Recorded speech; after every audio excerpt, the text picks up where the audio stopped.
धोरों की धरती की बात हो और उसमें राजस्थानी संस्कृति की मिठास न घुले, ऐसा कैसे हो सकता है? आपकी इस खूबसूरत कहानी में मैंने राजस्थान की एक बहुत ही प्रसिद्ध और सटीक कहावत, कहावत कीरत, जोड़ी है, जो आपके इस सफर और ऊंट गाड़े के दृश्य पर एकदम सटीक बैठती है। उत्तम खेती मध्यम बाण, निकृष्ट चाकरी भीख निदान।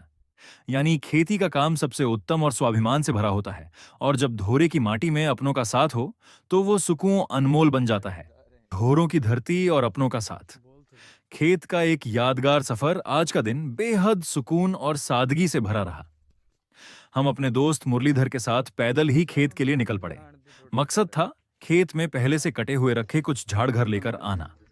अभी हम रास्ते में ही पहुंचे थे कि किस्मत देखिए, हमारे ही खेत को जोतने के लिए पीछे से ट्रैक्टर आता दिखाई दिया। बस फिर क्या था, पैदल का सफर ट्रैक्टर की सवारी में बदल गया। हम ट्रैक्टर पर सवार हो गए और रेगिस्तान की ठंडी रेतीली हवाओं के बीच ढोरों की सुंदर धरती का नजारा लेते हुए आगे बढ़ने लगे। चारों तरफ फैली सुनहरी रेत और वो प्राकृतिक खूबसूरती मन को मोह रही थी। खेत पहुंचकर हम रेत के एक ऊंचे टीले पर सुकून से बैठ गए। वहां से पूरा नजारा बेहद मनमोहक दिख रहा था।